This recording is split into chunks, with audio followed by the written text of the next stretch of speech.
The first person to go quiet was not the woman whose heart had stopped. It was the man in the hallway who thought her death would solve everything. By the time dawn even considered showing itself, the 7th floor of Harlow Medical Center had already lived through a night most people would never forget. Fluorescent lights washed the corridor in a pale, sleepless glow. Rubber soles moved fast over polished tile. Machines hummed. Doors opened and shut. Low voices carried fragments of instruction, fragments of fear, fragments of hope people were not ready to say out loud.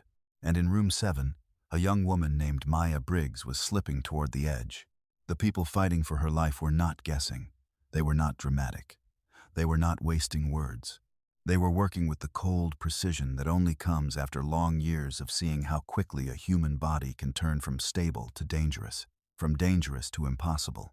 At the center of that storm was Dr. Simone Admi, 33 years old, high-risk delivery specialist.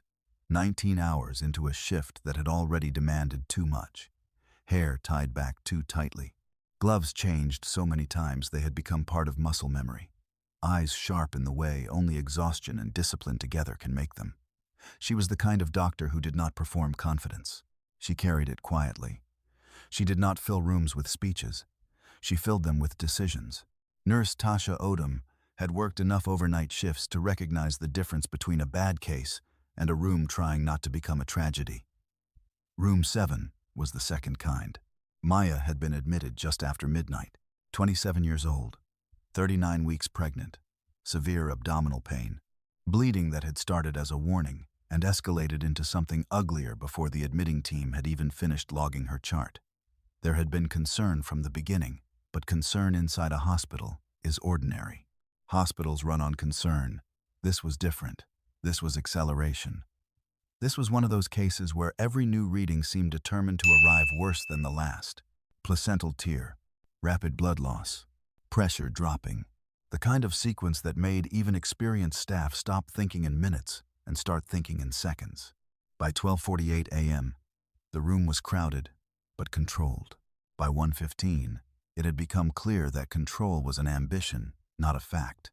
By 2:0 the morning, Maya's blood pressure had begun that slow, steady decline that frightened good doctors more than sudden chaos sometimes did. Because sudden chaos announced itself. This didn't. This moved with the false calm of something already underway. It was the body making choices without permission, the body conserving, the body shutting doors one by one and deciding which systems mattered most. Dr. Admi watched every monitor, every response, every hesitation in the room.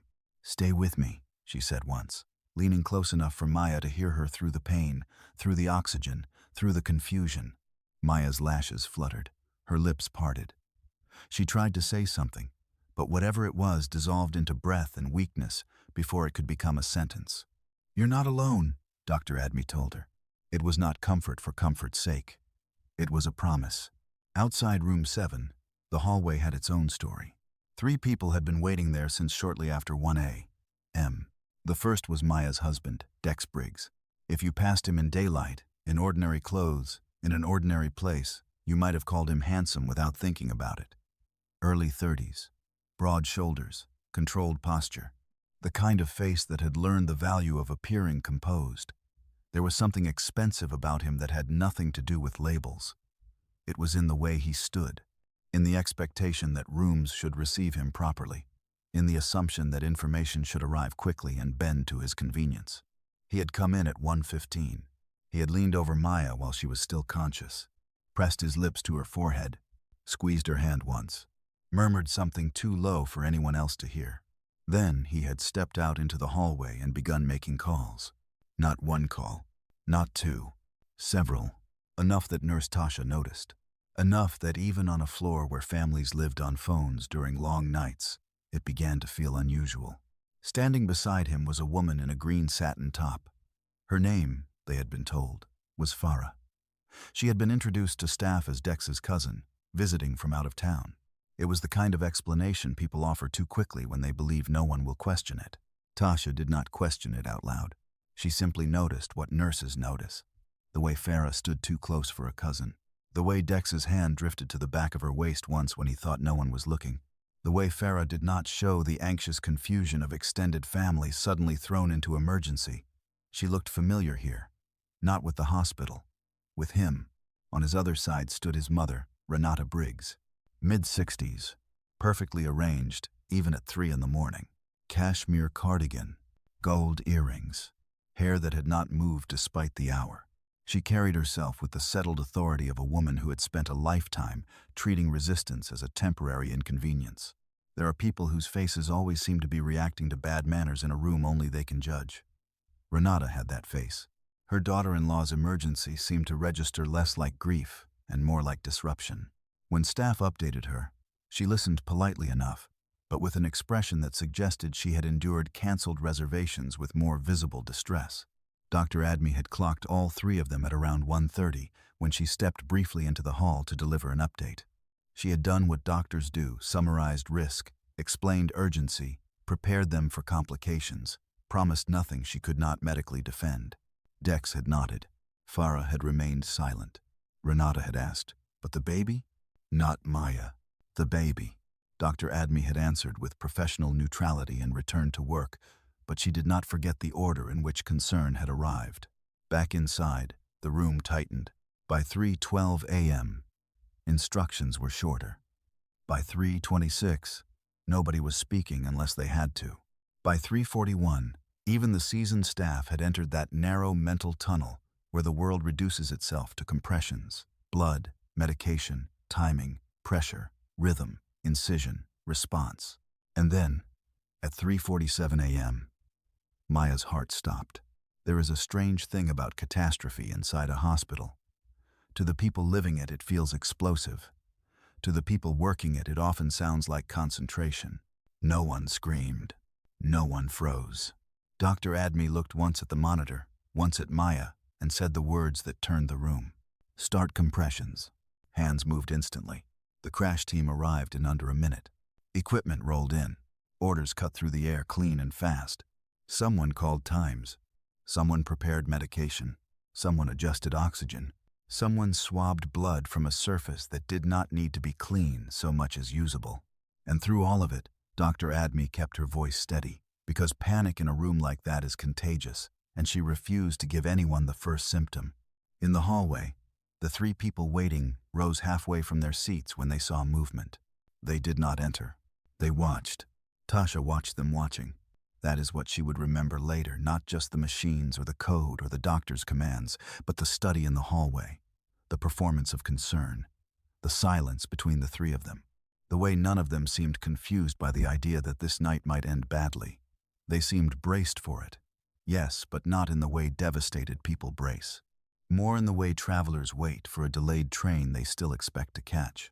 At 3:52, Dr. Admi stepped into the corridor. Her face was controlled in the way only years of training can teach. Not cold, not warm, not hopeful, not hopeless. A face built to hold the room steady until language could do the harder work. Dex stood first. "Is she?" "We lost her heartbeat at 3:47, Dr. Admi said. "We are working to bring her back. The situation is critical." That should have landed like devastation. Maybe to someone else, it would have. Something passed over Dex's face, then something Tasha would replay in memory for weeks, because it looked close enough to grief to pass if you weren't paying attention, and wrong enough to haunt you if you were. It was too fast, too organized. Not sorrow arriving, calculation interrupted. Farah's hand found his arm. Renata spoke next. "What about the baby?" Dr. Admi looked at her for 1 beat longer than courtesy required. "We are doing everything we can for both of them." Then she turned and went back inside. That should have been the end of the hallway's role in the story. It wasn't, because just after Dr. Admi disappeared through the doors, the corridor fell into one of those hospital silences that never last long but somehow reveal too much when they happen. A rolling cart had gone past. A phone had stopped ringing somewhere distant. Even the hum of the air system seemed to thin for a second. Tasha was 12 feet away at the nurse's station, charting. She was not trying to listen. But some sentences arrive whether you want them or not. Dex's voice was low, impatient, edged. "If she doesn't make it," he said, "the house is already in my name. It will be over soon." Tasha's pen stopped moving. Renata answered even more quietly. Tasha did not catch every word, only the end of it. Finally, about time. Farah did not speak. She adjusted the strap of her bag and stared at the closed door to room 7 with an expression Tasha would later struggle to describe because impatient sounded too small for it. Not worried, not frightened, impatient, as if the night were taking longer than expected. Tasha looked down at the chart in front of her, then back toward the room where Maya Briggs lay open to machines and medicine and force of will. She thought of Dr. Admi inside that room, fighting with both hands for a woman whose husband was already discussing property transfers in the hall. There are moments in certain professions when objectivity feels less like discipline and more like restraint. Tasha knew that feeling well. She picked up her pen, she kept charting, and she watched. Inside room 7, the code continued. Minutes stretched strangely during resuscitation. Later, when staff try to remember the order of events, time no longer feels like a straight line. It becomes pockets, sharp fragments, a command, a reading, a silence, a sound, a person's eyes, a blood pressure, a hand passing an instrument, sweat under gloves, the ache in a shoulder, the certainty that, if you stop moving for even a second, the body in front of you may take that as permission to leave. Dr. Admi did not stop moving. She adjusted, reassessed, ordered, calculated. The medical team around her knew better than to read her face for reassurance, because she rationed reassurance carefully and never gave false versions of it. But they could read her tempo, and as long as she was still moving with that relentless, controlled purpose, they kept going with her. At 4:23 a.m., the monitor changed. Not dramatically. Real life rarely gives the movies their moment. There was no sudden triumphant tone, no collective gasp of miracle. It happened the way many returns happen, tentative, almost shy, as if the body itself were uncertain whether it wanted back in. A flutter, then another, then a beat that held, then a rhythm trying to remember itself. The flat line was gone. It was replaced by something fragile and stubborn and astonishingly real. In that instant, something unclenched inside Dr. Admi's chest, so suddenly she became aware of how tight it had been. She stepped closer, eyes fixed on the monitor, reading not hope, but evidence. Evidence first, hope later. The rhythm steadied. Maya Briggs was alive. Barely, dangerously, but alive. There was more to do. There was always more to do. Stabilizing after return is not victory. It is merely the moment the next battle begins. Staff continued working. Lines were secured. Readings were taken again. Blood loss recalculated. Surgical responses updated. Then a secondary screen refreshed. Dr. Admi saw it. She stared for a moment longer than usual. Tasha, entering at her call, saw it too. Then she looked at Dr. Admi, then back at the screen. "Does the family know?" Tasha asked. "No," Dr. Admi said. The answer itself was simple. The way she said not yet was not. It carried weight. Not hesitation exactly. Something more deliberate, like a doctor deciding how truth should be handed to people who had not earned carelessness from her. At 4:31 a.m., she stepped back into the hallway again. Dex looked up immediately. Renata rose more slowly. Farah remained seated until the others stood, then got to her feet with a look of tightly managed anticipation. "She's alive," Dr. Admi said. 2 seconds. No more than that. But Tasha would later think those 2 seconds contained more honesty than anything the three of them said all night. Because in those 2 seconds, before expression caught up, all three faces revealed something raw and wrong. Not joy, not relief. Interruption. A plan disturbed. A calculation broken. Then, almost at once, their faces rearranged. "Thank God," Dex said. The words were correct. The volume was correct. The expression was almost correct. But grief and relief have rhythm. His was one beat too late, like a line delivered after rehearsal rather than from instinct. "When can we see her?" Renata asked. "She's unconscious," Dr. Admi replied. "She needs to remain that way for now. The situation is still delicate." A pause. "There's something else I need to discuss with all three of you." She gestured toward the small consultation room at the end of the corridor. "No one likes that room. Hospitals make them gently on purpose. Soft chairs, round table, tissue box, neutral walls. Nothing sharp, nothing memorable. A room designed for the delivery of devastating information, as if architecture can cushion language. Tasha did not follow them in. She had not been asked to. But the consultation room had a narrow window facing the hall, and the nurse's station directly across from it had work waiting that she did not rush. From where she sat, she could not hear words.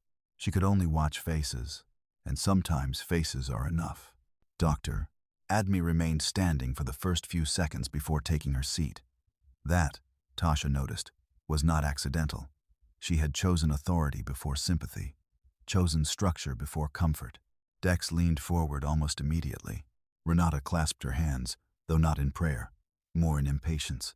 Farah held her purse strap tight enough that her knuckles showed pale even through the glass. Then Dr. Admi spoke, and one by one, their expressions changed. Dex's face lost all of its carefully arranged sorrow and became something sharper. He blinked once, hard, his jaw set. He did not look like a man hearing miraculous news. He looked like a man discovering that a document he signed did not say what he thought it said. Farah's fingers tightened on the strap. Renata's hand rose to the gold chain at her throat and remained there. None of them looked at each other. None of them smiled. None of them seemed touched by wonder. Whatever Dr. Admi was telling them, it was not what they expected. What she told them was this: Maya Briggs had not been carrying one baby. She had been carrying two. The second twin had remained difficult to distinguish on earlier imaging because of position and size. Smaller, further back, layered behind the first in a way that read on initial scans more like shadow than certainty. But by week 21, Dr. Admi had been monitoring both pregnancies closely, quietly, carefully, repeatedly. She had intended to explain fully when timing was safer, when risk was lower, when the situation could support more than one emergency at once. That safer moment never came. When Maya coded, the emergency cesarean had moved from urgent to absolute. Both babies had been delivered during the resuscitation. The decompression had likely contributed to the possibility of bringing Maya back at all. Twin A, stable, though premature in size, breathing with assistance in NICU. Twin B, smaller, more fragile, but breathing independently and currently stable. Both expected to survive. Their mother expected to survive. Dr. Admi gave them this information in the even, precise tone physicians use when facts must remain cleaner than emotion. But beneath that calm, her attention never left their reactions. Because good doctors read more than labs. They read silence. They read delay. They read what people forget to hide before they decide who they are supposed to be. And what sat on the other side of that round table was not a family overwhelmed by impossible grace. It was something else. Dex did not ask, "Are they okay?" Not first. He asked, "Two?" Just that. A single word, carrying no wonder at all. Farah finally looked at him then. Not with affection. Not with concern. With alarm. A very particular kind of alarm, the kind that appears when two people realize, in the same second, that the private future they had been imagining no longer fits inside reality. Renata went so still she seemed carved. There is a kind of stillness that belongs to grief. This was not that. This was the stillness of a woman whose internal arithmetic had just gone wrong. Dr. Admi let the silence sit. Some doctors rush to fill silence. She did not. Silence is information if you know how to use it. Then she said, carefully, with every word placed exactly where she wanted it, "I want to be completely clear. Your wife is alive. Your children are alive. All three of them will need significant care in the coming days and weeks. Your wife, your children, not the patient, not the babies. Your." She watched the words land. "I will need the family's full support," she added.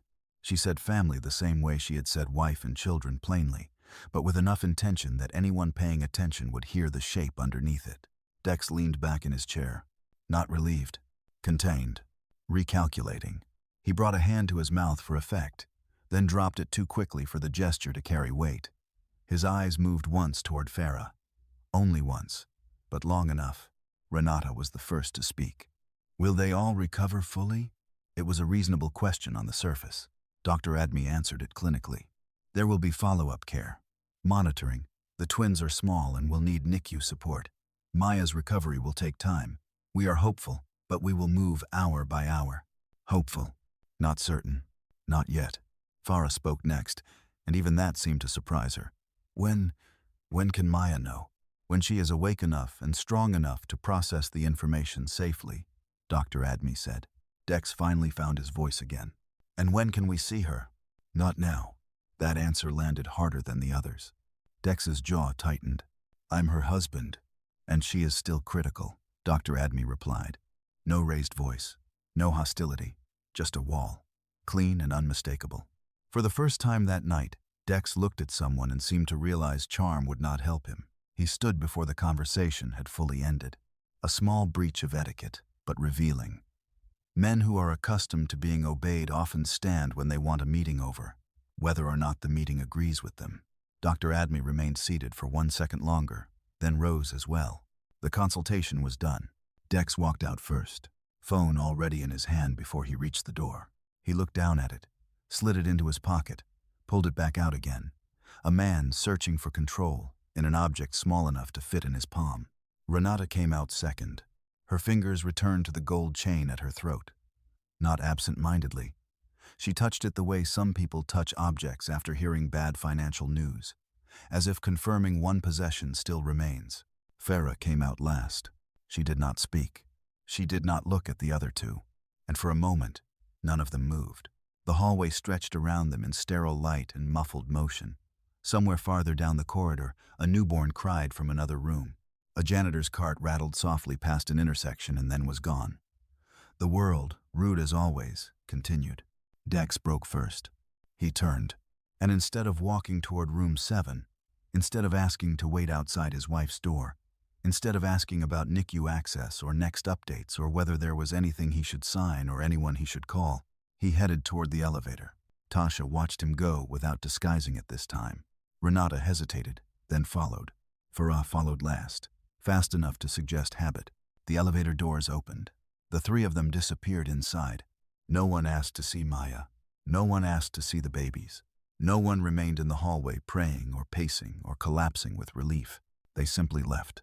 Tasha sat very still at the station after the doors closed. Then she stood, picked up Maya's chart, and walked to room 7. The room looked different now. Not safe. Not peaceful, but different. The urgency had narrowed into aftermath. Machines still monitored every fragile function. Medication still dripped. Oxygen still hissed in steady, measured breaths. The bedsheets had been changed. The lighting had been lowered a little. There was blood nowhere visible now, only procedure and the attempt to restore order after violence. Maya lay unconscious, skin pale against the pillow, dark hair loose at her temples, her face carrying that strange, emptied stillness people have after being dragged back from somewhere the rest of us cannot follow. Beside the window stood 2 bassinets, empty for the moment. Waiting. Tasha looked at them for a long time. She thought of the words she had overheard in the hall. If she doesn't make it, the house is already in my name. It will be over soon. Finally, about time. Then she looked at the woman in the bed, alive when someone had already started arranging her absence like furniture. There are nights that split people in half, not visibly, not all at once, but permanently. For Tasha, this was one of them. She had always believed that hospitals showed you the truth about people eventually. Fear strips polish. Loss reveals structure. Love shows up or it doesn't. Families either gather around the bed or gather around the paperwork. But even with all that experience, there are still moments that shock you by how plainly human greed can stand next to mortality and not flinch. She adjusted Maya's blanket, checked a line, confirmed a reading she did not need to confirm because someone else already had. And then she stayed there another second, longer than her task required. Not tonight, she said quietly, though Maya could not hear her. You're not losing this tonight. On the floor above, under the dim, specialized light of the NICU, 2 tiny lives had already begun their own separate fight. One weighed only a little over 3 pounds. The other, just over 4. Both far smaller than anyone would have expected from the date in Maya's chart. Both furious in the private, wordless way newborns are furious at being pulled into brightness too soon. One needed breathing support. The other had reached the world breathing on her own, a detail that made one of the NICU nurses mutter, "Well, that one arrived with opinions." Their incubators sat side by side, though not touching. Wires, warmth, measured air, light so soft it felt like a promise. The NICU staff had no time for hallway politics. They knew only the facts that mattered to them. 2 girls, emergency delivery, mother critical but alive. Close monitoring required. They worked with the clean devotion of people who understand how often survival begins invisibly. With numbers improving by fractions small enough the outside world would miss them. Downstairs, dawn still had not arrived. But the night had changed shape, not ended. Changed. Dr. Admi finally stepped away from room 7 after ensuring Maya was as stable as the hour would allow. She removed her gloves, washed her hands, stood for a moment at the sink longer than necessary, head bowed slightly, not in prayer, not exactly, more in recalibration.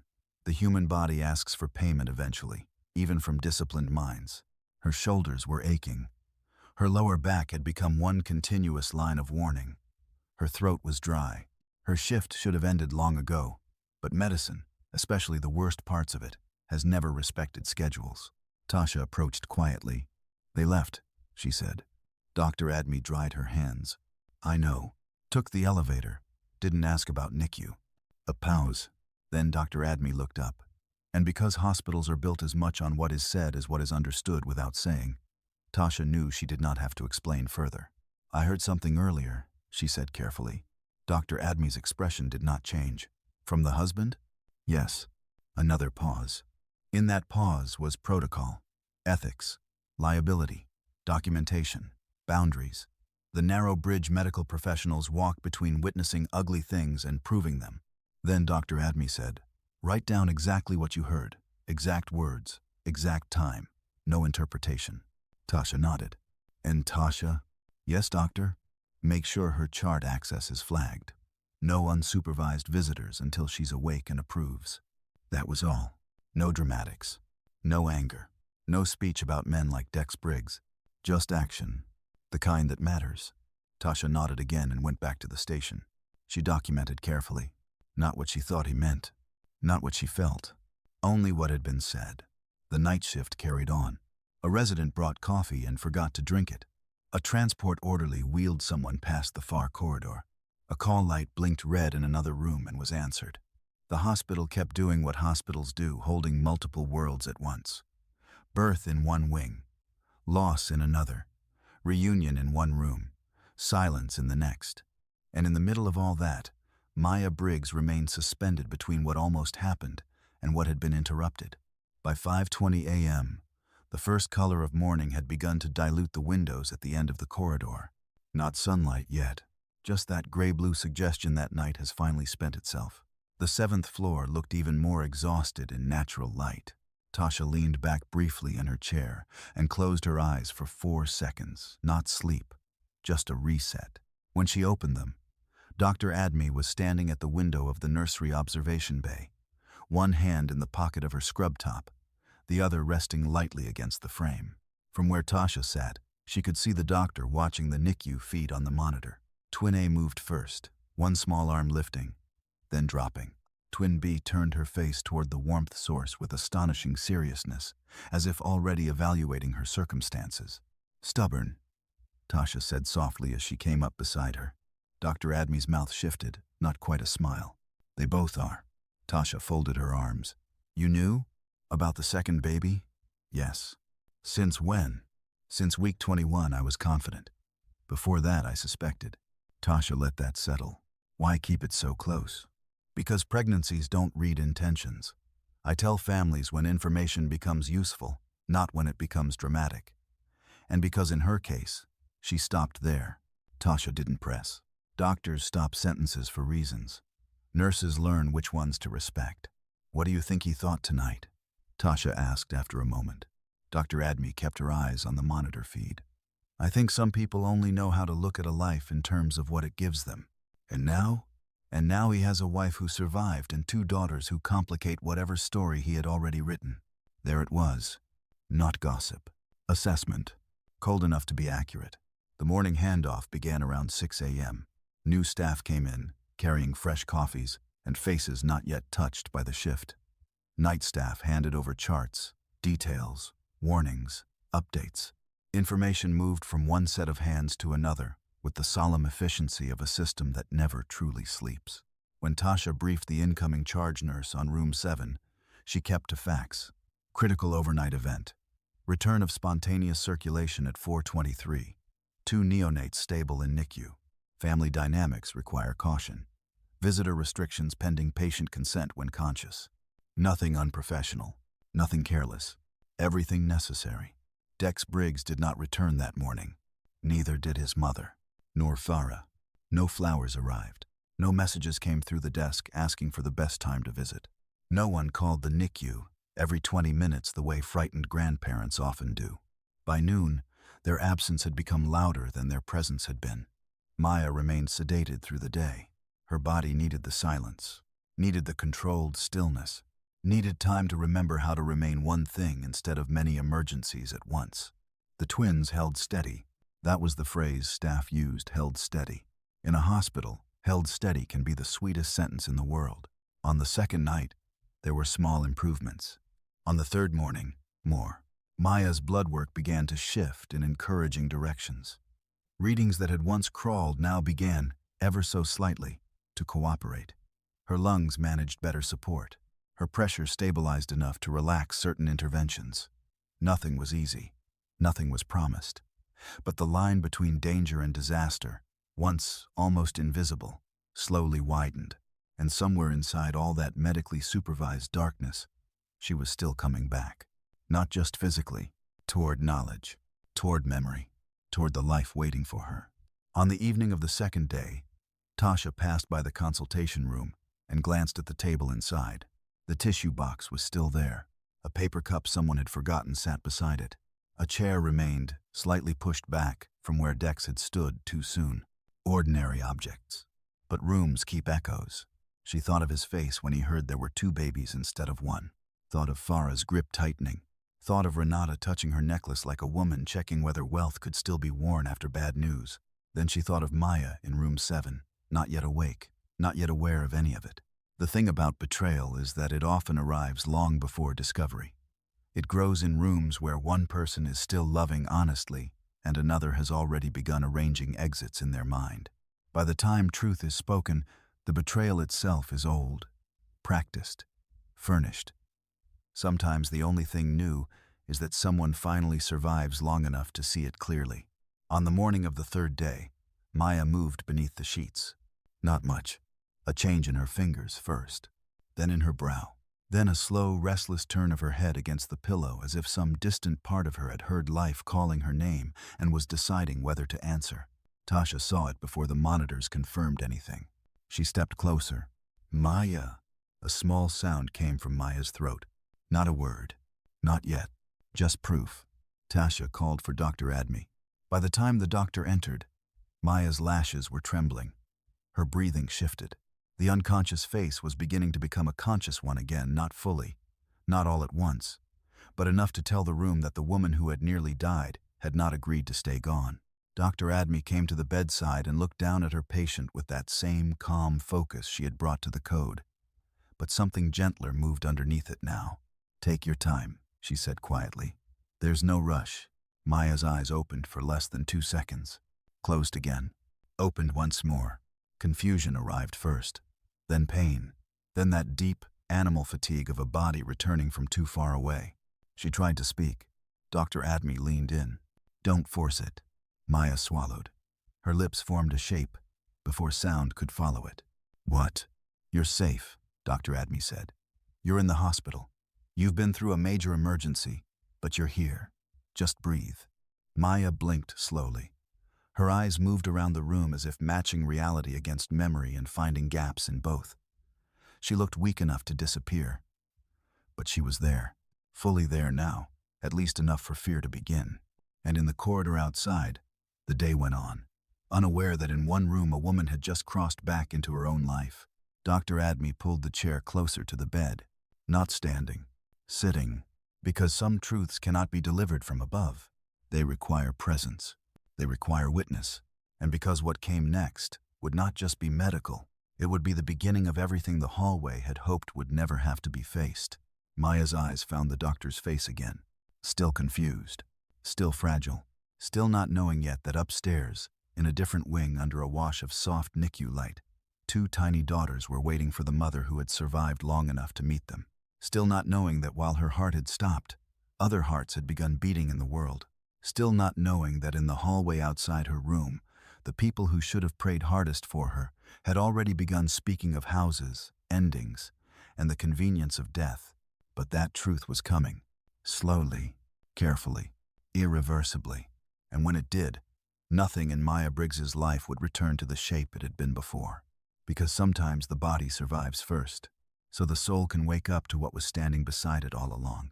If this story held your attention till the very last line, make sure you subscribe to the channel and tell me in the comments which city or country you're watching from. And don't forget the Facebook page link is waiting in the description. Follow the Facebook page for more stories that stay with you long after the video ends. Maya's first clear memory was not pain. It was the feeling that someone had chosen not to leave. When consciousness returned properly, it did not arrive like a door swinging open. It came in layers. Sound first, then light, then weight, then the ache, then the disorienting realization that her body no longer belonged entirely to her. It felt borrowed, heavy, slow, stitched back together with medication, machinery, and whatever invisible force keeps a person tied to the world after the world almost lets go of them. The room was dim. The blinds were half closed. Somewhere to her right, a monitor kept time with the kind of steady, indifferent rhythm that becomes oddly comforting after enough hours in a hospital room. Maya opened her eyes fully this time and found Dr. Simone Admi sitting beside her bed, not standing over her, not halfway to the door. Sitting. That detail would stay with Maya longer than most of the medical facts, because even through the fog, she understood something important. Doctors stand when they are moving through a room, when they are checking, assessing, leaving, continuing. They sit when they are staying for what matters. Dr. Admi's posture was calm, deliberate, unhurried. One hand rested loosely in her lap. The other held a chart she had already closed.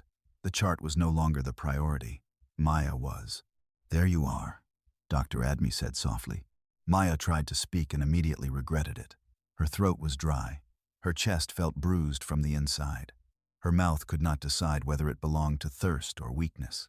Dr. Admi poured a small amount of water, lifted the straw carefully, and waited while Maya took the smallest sip imaginable. The water tasted like distance. Maya swallowed. Tried again. "What happened?" There are truths that can be dropped all at once, and truths that have to be set down slowly, or they become another injury. Dr. Admi knew the difference. "You had a severe emergency during labor," she said. "Your body lost a dangerous amount of blood. Your heart stopped for a short time. We had to move very fast." Maya stared at her. Sometimes when a person hears something impossible, they do not react immediately. Their mind does not reject it exactly. It places it somewhere temporarily unreal, while it searches for a version of reality where the words can fit. "My heart." "Yes." Maya looked at the monitor beside her bed as though it might confirm the story. There it was, proof in green lines and quiet sound. Her heart, now performing as if it had not betrayed everyone in the room days earlier. "How long?" "You were unconscious for almost 2 days." Maya closed her eyes. Not because she wanted darkness, because the information was too bright. Dr. Admi let the silence sit. She did not rush to fill it with reassurance. She had learned long ago that reassurance given too early can feel insulting. First the truth, then the comfort that can survive it. When Maya opened her eyes again, there was something new in them. Fear. Not the vague fear of illness, not the physical fear of pain.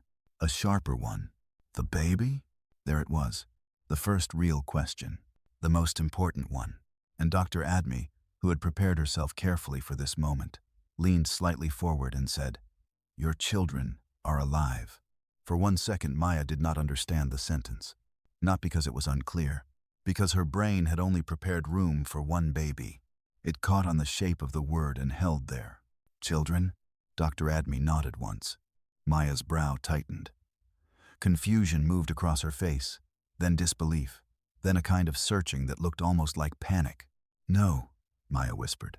"No, I'm having one baby." "You were carrying twins." The room changed, not physically, but for Maya, every object in it seemed to move 1 inch farther away. The bed, The monitor, the curtain, the light, the doctor's face, the words themselves. Twins. The word entered her like something from another life. It did not belong to the pregnancy she thought she had been living. It did not belong to her appointments, her planning, her private fears, her careful imagining of one crib, one name, one infant seat, one tiny face waiting at the end of all this. Twins. No, that was not just information. That was an entire missing world being placed in her lap while she was still relearning how to breathe without thinking about it. Dr. Admi watched the realization hit her and kept her voice level.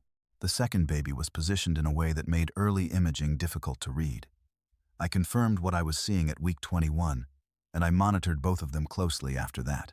They were both delivered during the emergency. They're both in the NICU. They are both fighting, and right now, they are both here. Maya stared at her. 1,000 thoughts tried to form, and none of them arrived complete. I nobody said. I know. Maya's lips parted, but there was too much to ask and not enough strength to ask it in order. Her eyes filled, not with the clean tears of a single emotion, but with the overwhelming collision of too many at once. Shock, relief, grief for the hours she had lost, fear for the days ahead, wonder so intense it almost hurt. Are they okay? It was the question Dr. Admi had been waiting for, because it meant Maya had already crossed the first bridge. The impossible had entered her. Now she was moving toward them. They are small, Dr. Admi said. Smaller than we'd like. One needed more breathing support at first. The other came out stronger. But both are stable. Both are under close care. And both are alive. Alive. It was not enough to erase what had happened, but it was everything. Maya's hand moved weakly over the blanket, as if searching for something to hold.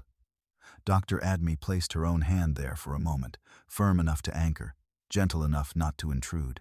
Can I see them? Not this second, Dr. Admi said. But soon, when your body can tolerate it, we'll make sure you do. Maya nodded once, tears slipping sideways into her hairline. Her face had the look people get when life gives them more than one unbearable thing, and at least one of them turns out to be mercy. She breathed carefully. Twins. Alive. My heart stopped. 2 days gone. The room was full of sentences now. Somewhere beneath all of them, another question was already rising. Dr. Admi saw it before Maya voiced it, because betrayal has a way of altering the shape of a patient's silence. There is a particular stillness people fall into when they are about to ask about the person who was supposed to love them. What about Dex? Dr. Admi did not answer immediately. She chose honesty often, but timing first. Maya was still physically fragile. The body can only process so much truth before it begins converting emotion back into medical danger. He was here, Dr. Admi said carefully. He knows you survived. He knows the babies survived. That was technically true. It was also not what Maya meant. Maya saw that at once. Has he been here? The question was small. The wound inside it wasn't. He has been informed, Dr. Admi said. But right now, I'm more concerned about you. You need rest. You need recovery. And before we make decisions about visitors, I want to know what you want. That sentence landed differently. Not what protocol wanted. Not what family expected. What you want. Maya stared at her for a moment, and something sharpened behind the exhaustion. Even in her weakened state, she understood the shape of that answer. Doctors do not phrase things that way unless there is a reason. Something happened. Maybe not one clear thing. Maybe 100 small things she had ignored for months, because hope is a patient liar. And love often teaches people to explain away what should never have needed explanation. But something happened. And Dr. Admi, without saying it outright, had just confirmed that the door to that truth was standing open. Maya turned her face slightly toward the window. The daylight there looked soft and unreal. Hospital daylight always does. It is too clean to belong to ordinary life. I want to see my babies, she said. You will. And then, Maya swallowed. Then I want the truth, not the gentle version. Dr. Admi held her gaze. You'll have it. That afternoon passed in careful increments. Medication, monitoring, rest, short wakeful intervals that left Maya drained after minutes. Every time she surfaced, the same knowledge greeted her like a second pulse. 2 babies, alive, somewhere above me. At one point, Tasha came in to adjust a line and found Maya awake enough to focus. "Hi," Tasha said, her voice automatically softening. Maya turned her head. There is a bond some nurses form with patients, not because of long time, but because of one night that changes both of them. Tasha looked at Maya and felt that strange protective ache she rarely admitted to anyone. It is easy to say hospitals should run on detachment. In truth, the good ones often run on disciplined compassion people have simply learned to disguise. "I'm Tasha," she said. "I've been taking care of you." Maya tried a weak smile. "Thank you." Tasha checked the monitor, adjusted a blanket edge that did not need adjusting. Then she said, "Your girls are stubborn." Maya's eyes filled again instantly. "Girls?" Tasha smiled fully this time. "Both girls." Maya let out something between a laugh and a sob and pressed her lips together, because even that little emotion seemed physically expensive. "Do they?" she started, then stopped. "Do they look alike?" "Enough that you'll know they belong to each other," Tasha said. "Different enough that you'll know exactly who's who once you meet them." Maya closed her eyes, breathing through the ache in her chest. There are moments when love arrives before introduction. This was one of them. She had not held them, had not heard them cry, had not seen their faces, and yet suddenly, fiercely, they were already real in a way no ultrasound image or prenatal planning had ever made possible. "My girls." The thought entered and stayed. When Tasha left, Maya lay still for a long time, but stillness did not mean rest. Her mind had begun rearranging itself around a life that was no longer theoretical. Whatever came next, it would not be about returning to what was. It would be about learning what remained. The next morning, after another round of evaluations and a long conversation among staff about how much movement Maya's body could safely handle, the NICU visit was approved. A wheelchair was brought in. Too much assistance was offered, then even more. Because when a woman has come back from the edge, everyone suddenly wants to become gentler than their job requires. Tasha helped her sit up first. Pain moved through Maya in a hard, hot wave that made her grip the sheet. Her body reminded her immediately that survival and healing are not the same thing. One is a moment. The other is a long negotiation. "Slow," Tasha murmured. "I'm okay." "You're not okay," Tasha said, not unkindly. "You're recovering. Different thing." Maya almost smiled at that. They moved carefully. The room tilted once. The floor felt impossibly far away, but slowly, with effort and breath and the kind of stubbornness that had apparently already passed into both her daughters, Maya made it into the chair. The ride to the NICU was short. It felt enormous. Every hallway corner seemed to hold a version of herself. She no longer recognized the woman, admitted at midnight, the woman in crisis, the woman unconscious, the woman whose husband had stood somewhere beyond these walls and done whatever he had done while she hovered between life and absence. She did not know all of that yet, but her body knew enough to feel the difference. The NICU doors opened. Warmth met her first. Then the light, that soft, specialized, almost sacred glow that belongs only to places where very small lives are being protected by science and tenderness at the same time. The room was not quiet, not exactly. It was full of muted signals, careful movement, fabric sounds, low voices trained never to startle, the hush of machines doing what tiny lungs and hearts still needed help doing. And there they were, her daughters. For one moment Maya did not breathe at all. She simply looked. No photo could have prepared her. No description could have made this ordinary. They were smaller than the scale in her mind had allowed. So small it felt impossible that they had come from inside her.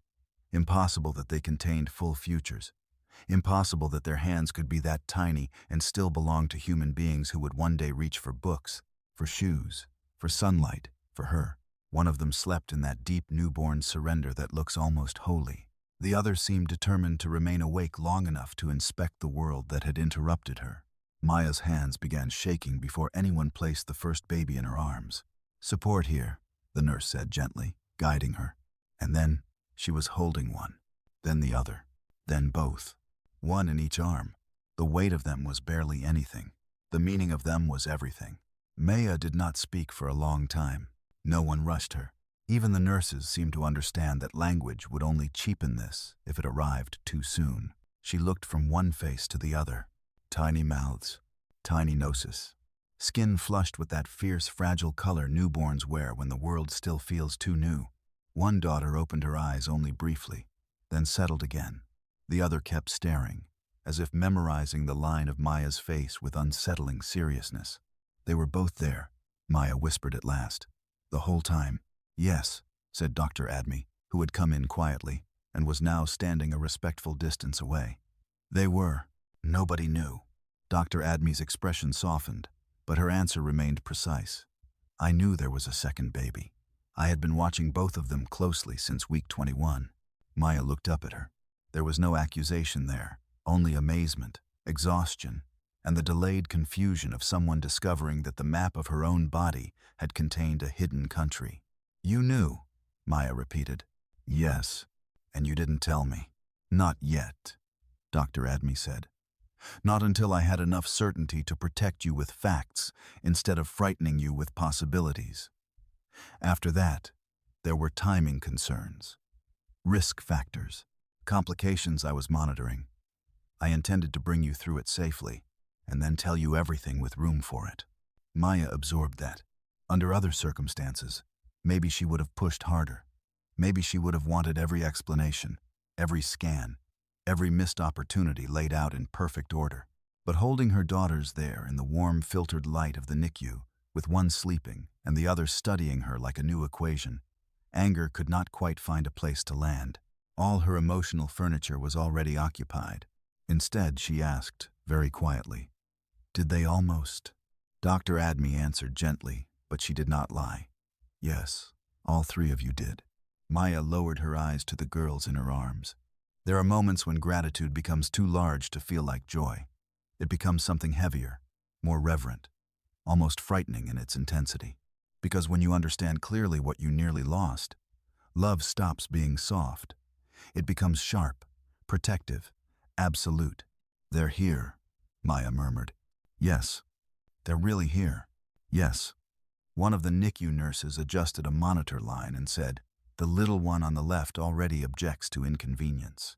The other one likes to pretend she's sleeping through things she's actually listening to. Maya let out a weak, watery laugh. That was when it happened. Not medically, emotionally.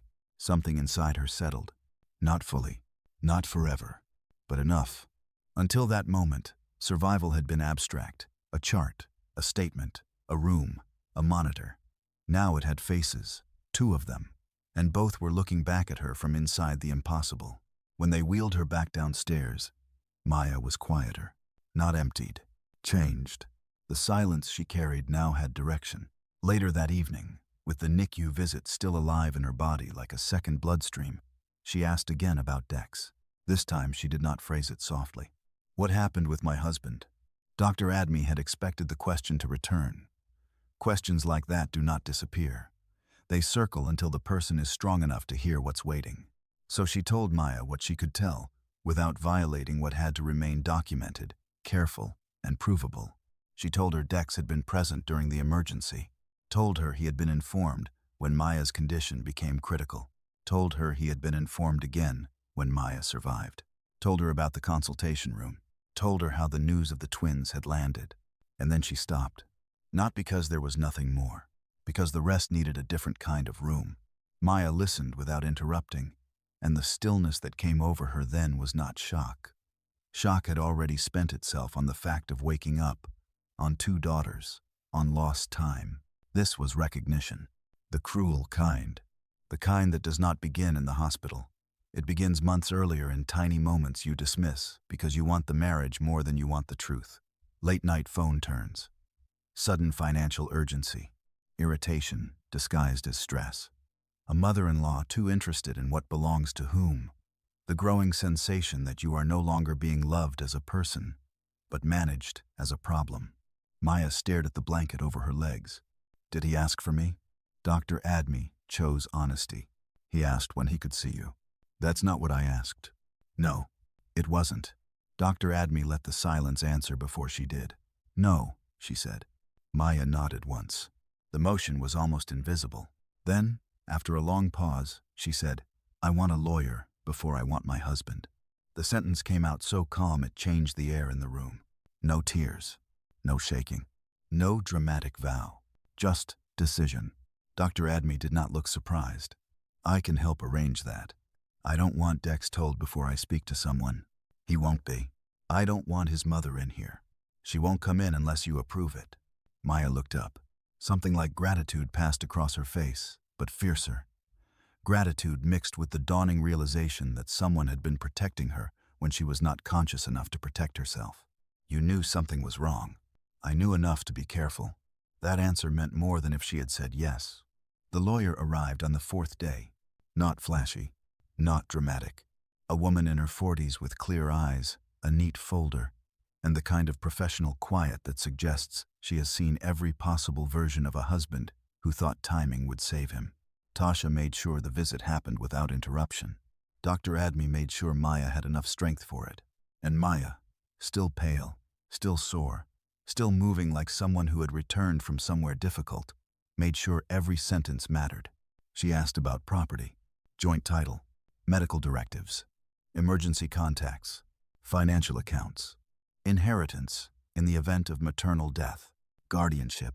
She asked with the focus of a woman who had spent enough of her life letting certain details remain blurred because love had seemed more urgent. Not anymore. When people survive something enormous, they often come out of it with altered tolerance. Maya's tolerance had burned away. No more vague answers. No more later. No more maybe. By the time the lawyer left, the room felt different again. Still a hospital room, still full of recovery, but now also full of preparation. Tasha came in afterward to check vitals and found Maya staring toward the window. Was that hard? She asked. Yes, Maya said. Then after a pause, no. Hard was dying. That was clarifying. Tasha looked at her, surprised by the steel in the sentence. Maya did not smile. I used to think if I just waited long enough, people would become who they kept promising they were, she said quietly. Now I think some promises survive only because someone polite keeps not testing them. Tasha adjusted the pulse ox clip, though it didn't need adjusting. That's one way to find out. It's a brutal way. Yes. Maya's gaze drifted to the empty visitor chair in the corner. Has he called? A few times. Sound worried. Tasha considered that. Sounded prepared. Maya let out a breath that held no humor at all. Prepared. Yes, that sounded like Dex. Prepared for outcomes. Prepared for appearances. Prepared for conversations where he would position himself on the correct side of his own behavior if the right words were arranged in the right order. On the 5th day, he came. He arrived carrying flowers expensive enough to announce effort before anyone even smelled them. Real florist wrapping. Brown paper. Clean stems. The kind of bouquet bought by a man who believes beauty can still negotiate for him. He stood in the doorway first. Maya saw him before he spoke. For a moment, she simply took him in, as if he were no longer her husband, but a man from a former life who had somehow gained access to the room. Dex looked exactly like himself. That, more than anything, felt obscene. His shirt was pressed, his jaw clean, his expression carefully worn.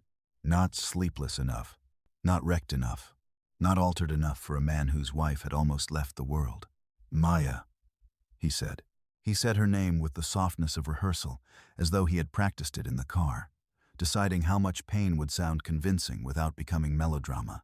Maya looked at the flowers, then at him, then back at the flowers. Put them down, she said. He stepped in slowly and set the bouquet on the windowsill. For one brief second, Dex seemed uncertain. It may have been the first genuine thing about him since entering the room. Men like him are often least comfortable when charm meets no immediate opening. He took one more step toward the bed. I've been worried sick. Maya said nothing. Dex mistook silence for opportunity. I didn't know how bad it was going to get. Nobody was telling me anything clearly. My mother was panicking. The whole thing was chaos. Still, Maya said nothing. He looked toward the bassinets by the window, now no longer empty, now holding the two smallest and most undeniable facts in the room. His face shifted. Here they were, the complication, the reason his internal arithmetic had failed. They're beautiful, he said. This time, Maya did speak. Sit down, Dex. Not loud, not emotional. Worse for him than either. It was the voice of someone who had already decided where the conversation was going. and no longer needed his help getting there. Dex sat, carefully, like a man entering a legal deposition disguised as a family moment. Maya looked at him for a long time before she began. "When my heart stopped," she said, "what did you think was happening?" Dex blinked. The question had gone nowhere near the script he had prepared. "What? You heard me. Maya, I thought I was losing you." "Did you?" "Yes, of course I did." She watched his face the way a person watches whether they have finally stopped pretending is sunshine. "I need you to be very careful with what you say next," she said, "because I'm too tired for lies and too alive for them to work." Something in Dex's expression hardened, just for a moment.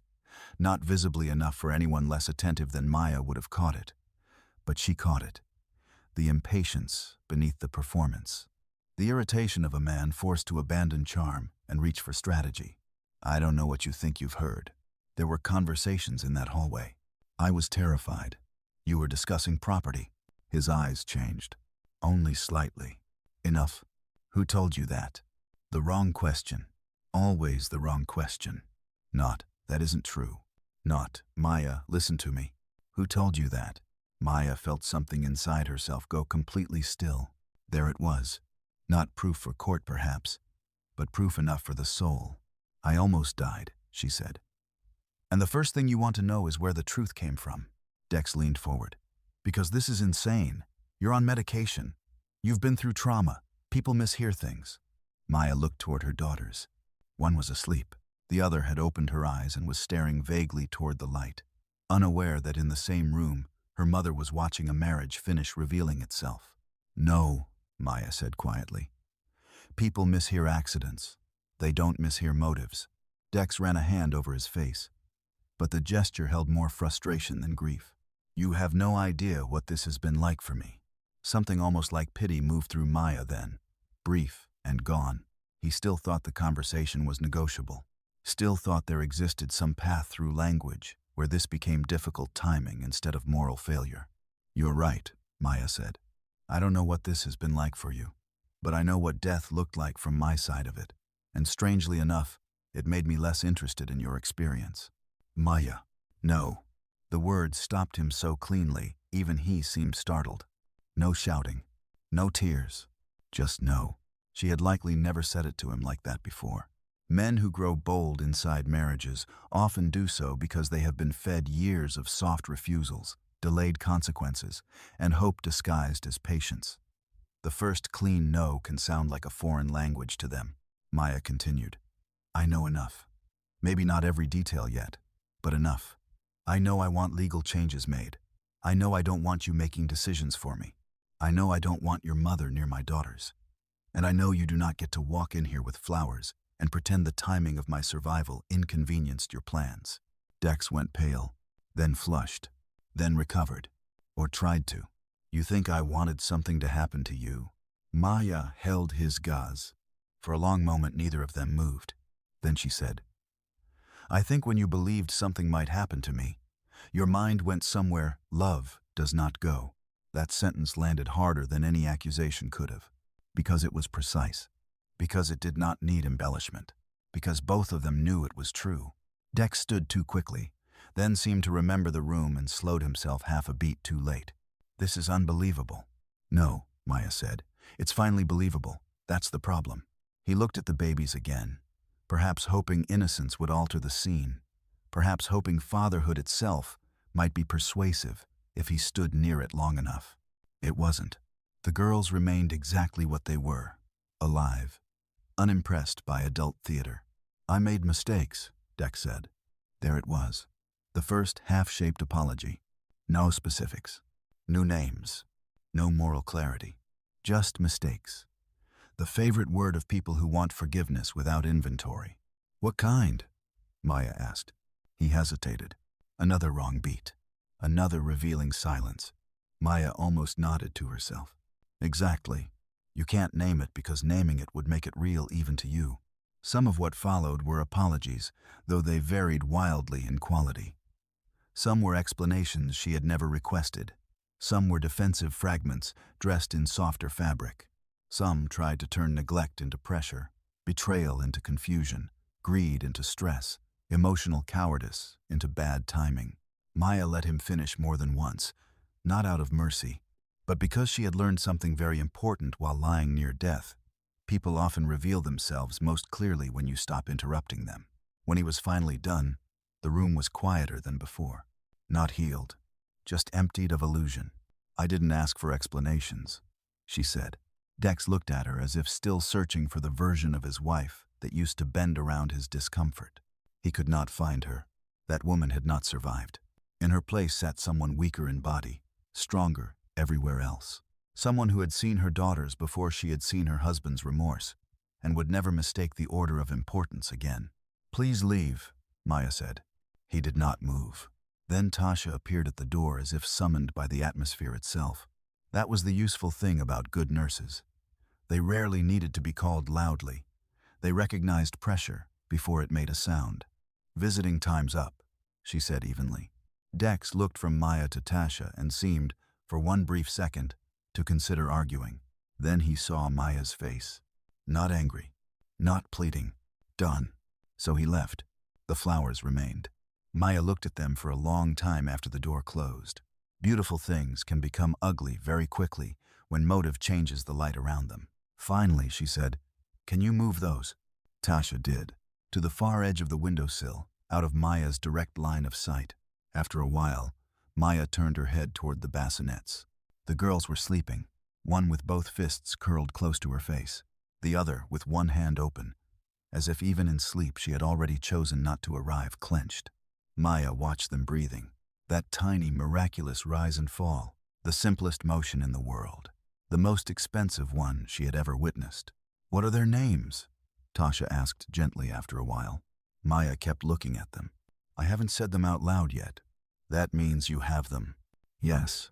She smiled then, but only a little. "Ree and Ren."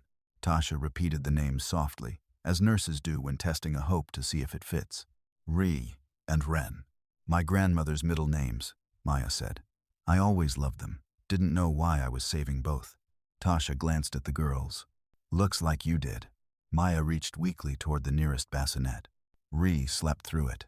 Ren opened her eyes for one serious second, as if acknowledging the room, then closed them again. "It's okay," Maya whispered. "We've got time now." And that was the strangest gift of all. Time. Not promised forever. Not made safe. But returned. Enough to name them. Enough to see clearly. Enough to begin. Over the next several days, the hospital settled into a different rhythm around Maya's room. Not emergency anymore. Recovery. Rounds in the morning. Short NICU visits. Legal follow-ups. Careful limitations. The body healing where it could. The mind rebuilding where it had to. Dex called twice more. Maya did not answer. Renata sent one message through reception about concern for the babies. Maya declined the visit without discussion.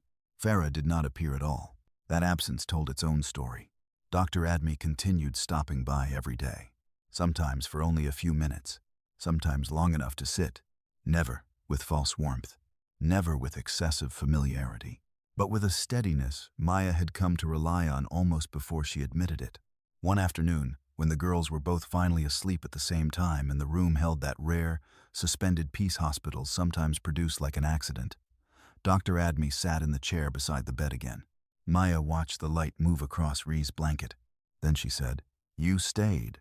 Dr. Admi looked at her. "Yes." In the hallway, while everything was happening, a pause. "You already knew about them. You knew something else was wrong too, didn't you?" Dr. Admi considered that. "I knew some things, not everything, but enough." "Yes."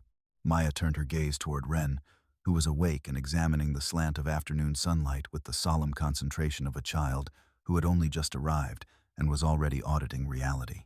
"Thank you," Maya said, "for staying, for sitting, for telling me the truth in an order I could survive." She did not say all that aloud. She didn't need to. Dr. Admi understood. She inclined her head once.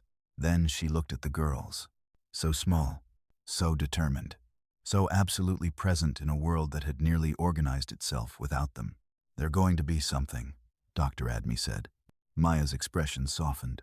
"I know," she said quietly. "I think they already are." Outside the room, the hospital continued with its endless business of saving who it could, comforting who it couldn't, and carrying stories in silence when neither option felt large enough. Inside the room, two daughters slept beneath the window. A mother, healed in pieces. And the life that some people had already begun counting as over was only now beginning to understand how much it still had left to become. If you felt every moment of this story, subscribe to the channel and drop a comment telling me which city or country you're watching from. And yes, the Facebook page link is in the description, so go follow the Facebook page too if you want more stories like this waiting for you beyond YouTube. There are some mornings that do not feel like morning at all. They feel like the world has paused just long enough for a person to see their life clearly. By the time Maya had spent nearly 2 weeks inside Harlow Medical Center, the fear that had once wrapped itself around every hour had changed shape. It had not disappeared. Fear like that does not simply leave because doctors start using calmer voices. It lingers in the corners. In the way a mother watches a monitor even when it is behaving. In the way a hand hesitates before touching a newborn that still feels too tiny for the world. In the way sleep refuses to come fully because survival has taught the body not to trust silence too quickly. But something else had entered the room now too. Clarity. And clarity is a dangerous gift for anyone who has been living too long inside somebody else's version of the truth. Each day brought the same ritual. A nurse checking vitals. A soft knock before entering. The measured routine of recovery. Then the moments that actually mattered. The moments when Maya would look at Ree and Ren and feel the center of her life shifting away from every lie that had once seemed important. The girls were still small, still fragile enough to require careful watching, but stronger now in ways only hospital staff and mothers seemed to notice immediately. Ree had developed a habit of sleeping with one tiny fist curled near her cheek, as if she had already decided peace was something she would defend. Ren, meanwhile, had eyes that opened with startling seriousness, as though she had arrived in this world suspicious of everything and intended to inspect it personally. When the nurses brought them in or placed them near the bed, the whole room changed. Machines became background. Pain became manageable. Questions became quieter, because the truth was simple now. Whatever had broken behind Maya's back, whatever had been whispered in hallways, whatever plans had been built around her absence, all of it had already lost. Not because justice had arrived yet, not because explanations had been offered, but because she was still here, and so were they. Alive people complicate lies. Children destroy them. Dr. Simone Adme still came by every day, sometimes in the morning between rounds, sometimes late afternoon when the light through the window softened everything, sometimes only for a few minutes, sometimes long enough to sit without speaking. She never brought false cheer. Maya appreciated that more than she could say. There are people who think healing requires constant optimism, but sometimes healing needs something else, someone willing to stand in the room with reality and not decorate it. One afternoon, with the twins sleeping and the hospital settling into that strange in-between hush that comes after lunch but before evening emergencies begin, Dr. Adme sat beside the bed again. Maya had started measuring trust in small things. Not promises, not speeches, small things. Who showed up? Who stayed calm? Who let silence breathe instead of rushing to cover it? Dr. Adme had earned more trust than anyone else in the building. Maya turned her head slightly and looked at her.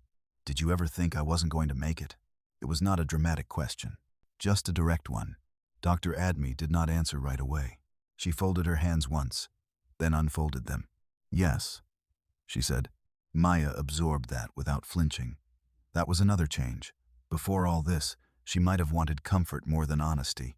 Now she wanted truth, even when truth was hard-edged. And you stayed anyway. Yes. Even when you thought, yes. That yes was quiet, but it carried the weight of everything that had happened in room 7. All the compressions, all the commands, all the blood, all the seconds when death had stood close enough to be counted. Maya looked toward her daughters. For some reason, she said, that matters to me more than almost anything.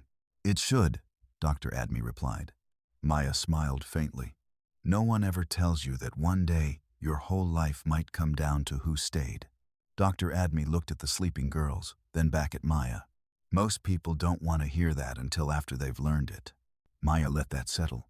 Outside the window, the sky was pale and ordinary, the kind of sky that would never confess what human beings had survived beneath it. Somewhere down the hall, a cart rolled past. A newborn cried in another room. A phone rang once, twice, then stopped. The hospital kept going. But inside room 7, Maya was still rearranging her understanding of everything. She had always known Dex could be selfish. That part had not been hidden well enough to miss completely. There had been signs. Of course there had.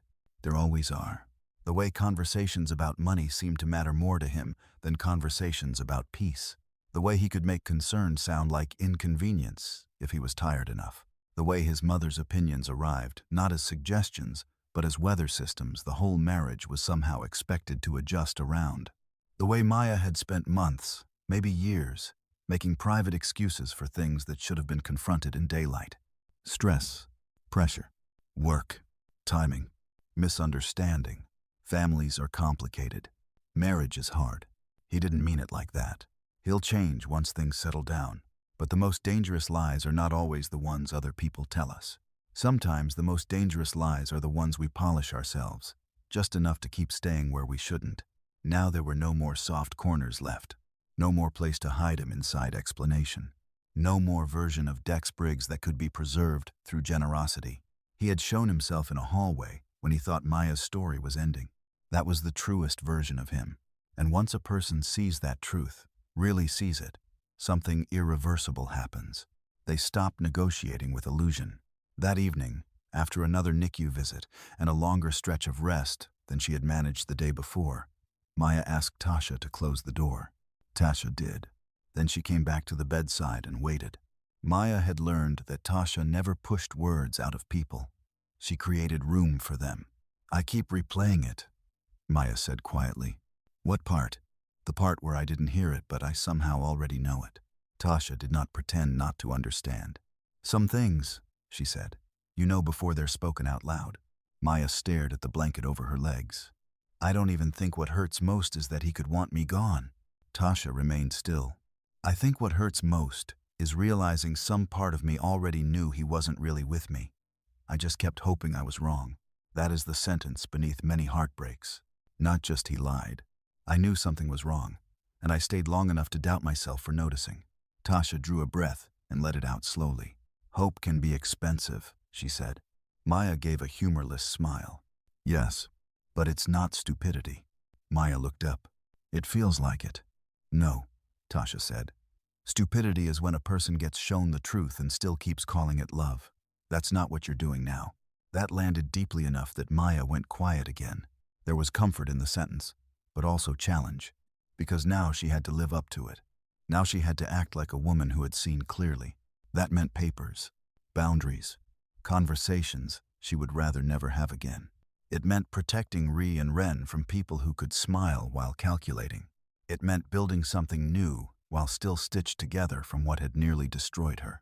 Hard things, necessary things. By the next morning, some of those decisions had already begun moving into the world beyond the room. The lawyer returned, this time with documents. Not final ones. First steps.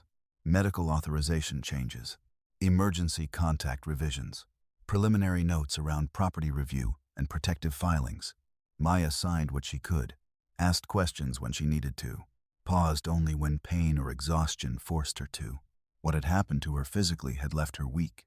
What had happened to her emotionally had left her precise. No wasted motion now. No wasted words. After the lawyer left, Maya sat with the pen still in her hand for a long moment. It felt heavier than a pen should. Maybe because it was not a pen anymore. Maybe it was simply the first instrument she had used to begin cutting herself free. She placed it on the tray table and closed her eyes. "Are you all right?" Tasha asked. Maya nodded once, then shook her head. "Both." Tasha almost smiled. "That sounds about right." Later that day, Renata Briggs tried to come. Not with noise. Women like her rarely arrive noisy when they believe image still matters. She came arranged and composed, carrying the indignation of someone who expected that age, family title, and expensive clothing should still open doors that had begun closing. The front desk called upstairs. The nurse checked the chart. Visitor restriction. Patient approval required.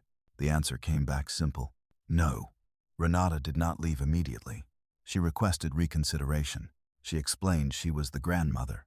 She suggested there must be a misunderstanding. When that failed, She asked if she might at least leave a note. Maya declined that too, because notes can be weapons when written by people who confuse blood relation with moral permission. That evening, Tasha told Maya what had happened. Maya listened without visible satisfaction.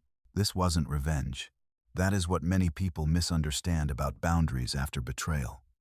They think refusal is always dramatic. Sometimes refusal is simply clean, not emotional, not theatrical, just clean. I don't want her near them, Maya said, glancing toward the girls. Not until I know exactly what she knew and when she knew it. Tasha nodded. That answer made sense here. In another world, maybe grandmothers arrived with knitted blankets and trembling hands and prayers whispered over tiny feet.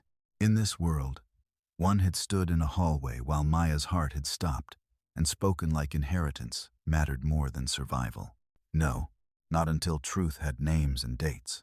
Not until Maya understood the full architecture of what had been built around her. Days passed.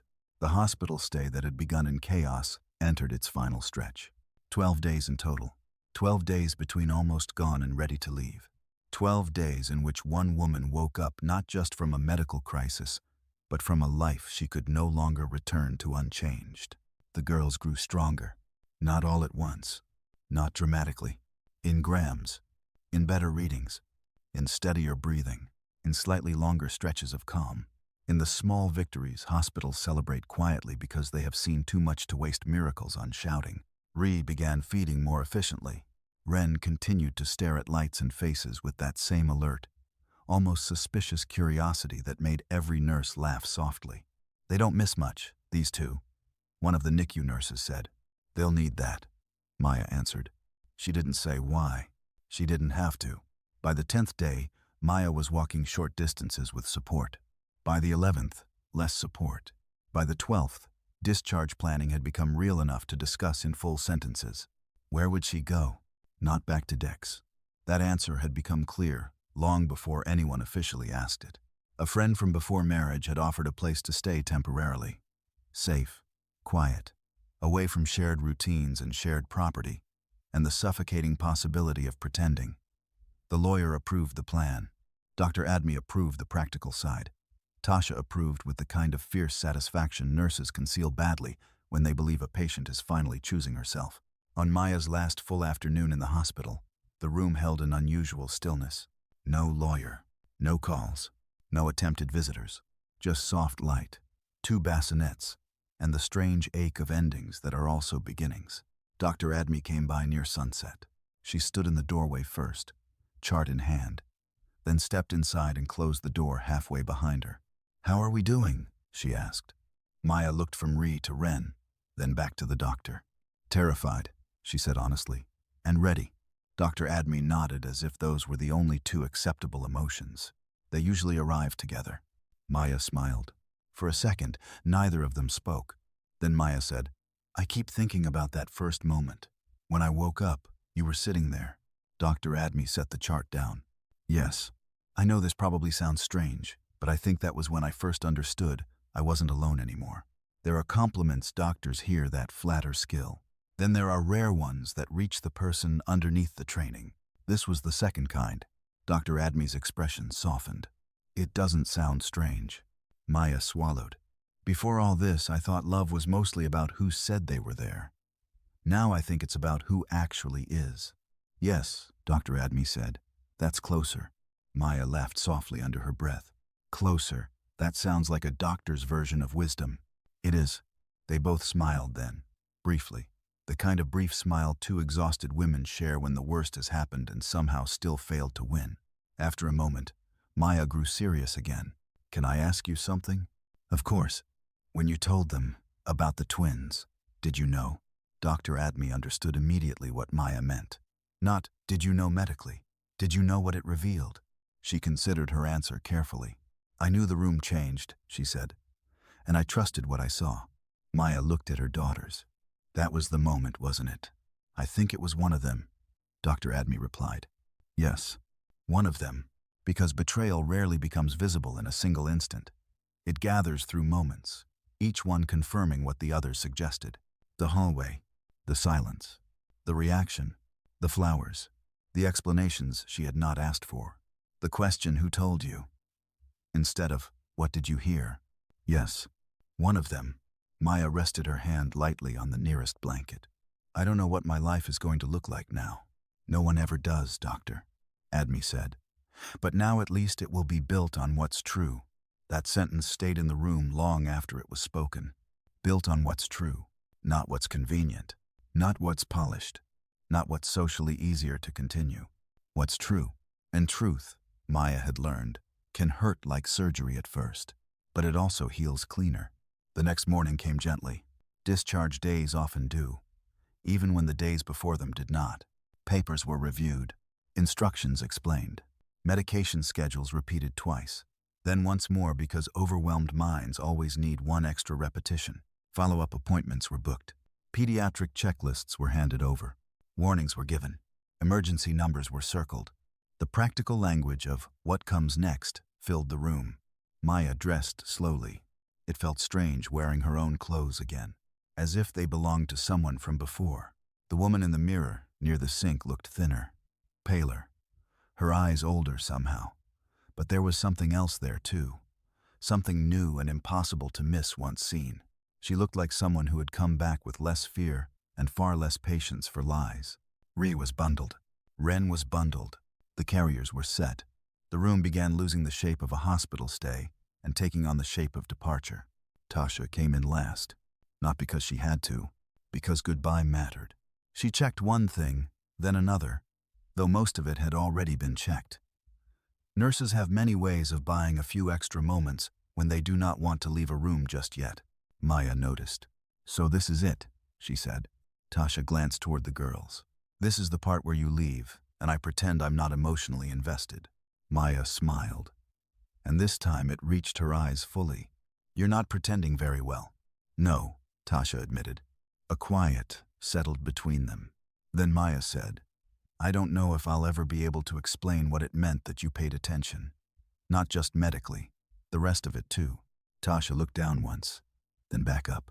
Sometimes, paying attention is the whole job. No, Maya said softly. Sometimes it's the whole difference. That one hit hard enough that Tasha had to look away for a second. Hospitals train people to keep moving. Goodbyes interfere with movement. Still, she managed a smile. You take care of those girls. I will. And yourself, too. Maya gave a small nod. I'm starting to understand that those are the same promise. Tasha stepped closer and touched the handle of one carrier lightly. Ree slept through it. Ren opened one eye as if reviewing the interaction, then closed it again. That one, Tasha said, pointing gently toward Ren. Looks like she already knows who to distrust. Maya laughed. Good. Dr. Admi arrived just before they wheeled Maya out. No ceremony, no speech, just one final check-in. But some endings deserve witness, and she understood that. The corridor outside room 7 looked utterly ordinary now.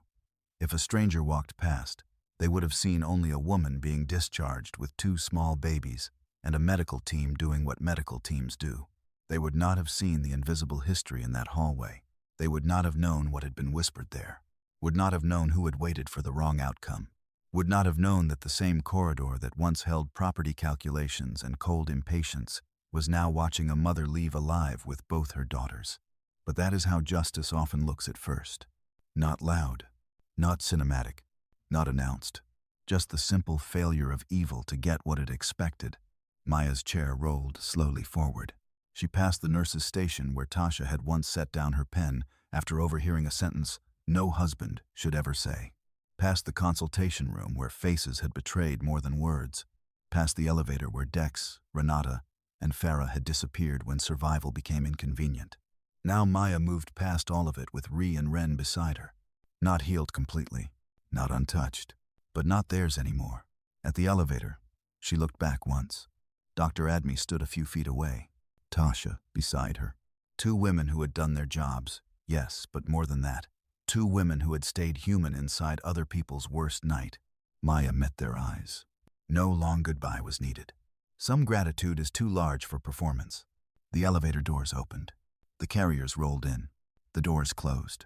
And for the first time since midnight on the night she was admitted, Maya was leaving the floor not as a patient suspended between outcomes, but as a mother carrying forward the only future that had proven worthy of her. Outside, the world was offensively normal. Cars moved. People crossed streets.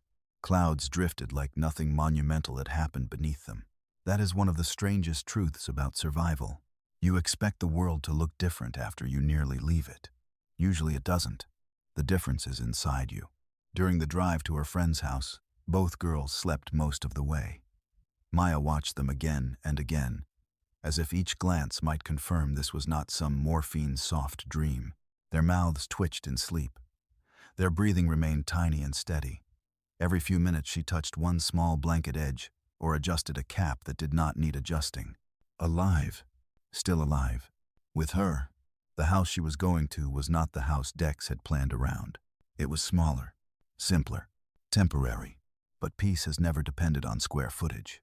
When they arrived, her friend met them at the door with careful hands and tear-filled eyes, and none of the invasive questions people sometimes mistake for care.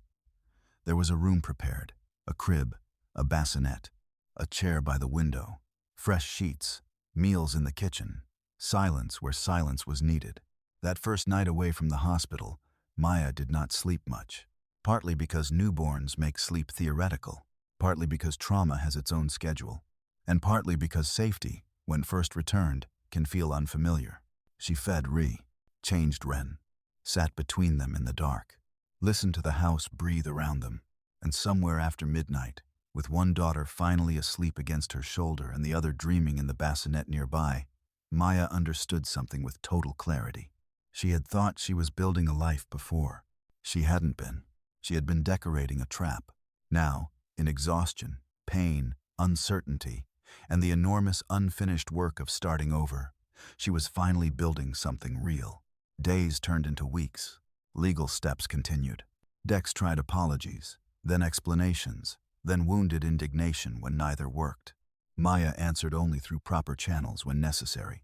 Renata sent one last message about family needing to stay united for the girls. Maya did not reply. Farah vanished from the story the way people like Farah often do when the future they attach themselves to collapses. The house issue became a matter of paperwork, scrutiny, and process. The marriage became something discussed in offices, not bedrooms. What had once been intimate was now administrative. And somehow, that felt right, because certain betrayals do not deserve emotional access after exposure. They deserve documentation. Meanwhile, Ree gained weight. Ren got louder. Ree became the calmer sleeper. Ren became the baby who woke with purpose, as if insulted that anyone else had rested without consulting her. Their personalities unfolded in tiny early signs. One soft, one fierce, both stubborn in exactly the way survival stories often are. Maya kept every appointment, learned every feeding trick, memorized every medicine schedule, cried sometimes in the shower where no one could hear, laughed, sometimes so unexpectedly she had to stop and notice it, built routines, accepted help, refused guilt. Slowly, the shape of the new life emerged. Not easy, never easy, but honest. Months later, when the emergency had become memory sharp enough to hurt, but no longer fresh enough to control her every breath, Maya would sometimes think back to that night with startling clarity. Not always the medical details, sometimes smaller things, the fluorescent light in the hallway, the cold feel of the hospital blanket, the way Dr. Admi sat instead of stood, the way Tasha watched everything, the consultation room door, the silence after "she's alive," the faces of people caught by a future they had not wanted, and always, always, the bassinets, because that was what it all came down to in the end.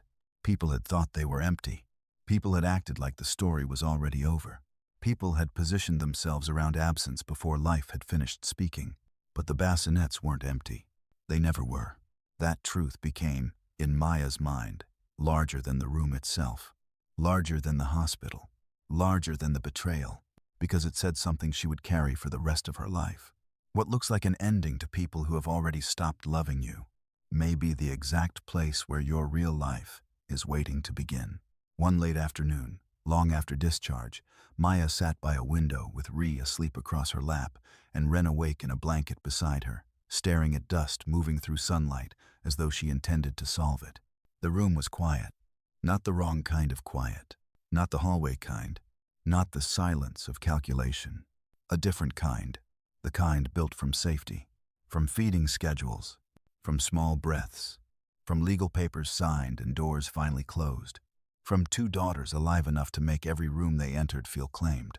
Maya looked at them and thought about how close she had come to never hearing their noises, never learning which cry belonged to whom, never knowing that Ree liked warmth under her feet or that Ren frowned in her sleep, as if already disagreeing with the world. Then she thought about the people who had expected convenience from her death, and for the first time the thought no longer felt like a wound. It felt like distance. They had wanted an ending. Instead, they had witnessed a beginning stubborn enough to survive them. Maya bent and kissed Ree's forehead, then Ren's. "We're all right," she whispered. Not because everything was fixed, not because none of it had hurt, but because all right, she had learned, does not mean untouched. It means true. It means no more pretending. It means the people still beside you are the ones who matter. And in that room, with both daughters breathing and the evening light gathering around them like a blessing that had fought hard to arrive, the whole story finally revealed its shape. A woman nearly died. A husband showed his soul in a hallway. A mother-in-law mistook cruelty for control. A secret life waited too confidently for an inheritance. But 3 hearts kept beating. A doctor stayed. A nurse listened. A mother woke up. And the children everyone failed to count became the reason the ending never belonged to the wrong people. Some rooms go quiet at the worst possible moment. Some people mistake that quiet for victory. But monitors keep running. Truth keeps surfacing. And life, when it is stubborn enough, does not ask permission to return. It just does. The bassinets weren't empty. They never were. If this story stayed with you, subscribe to the channel and tell me in the comments which city or country you're watching from. And don't stop there, the Facebook page link is in the description. So go follow the Facebook page as well for more powerful stories like this. If you want stories that pull you in and don't let go, make sure you're connected on both YouTube and Facebook.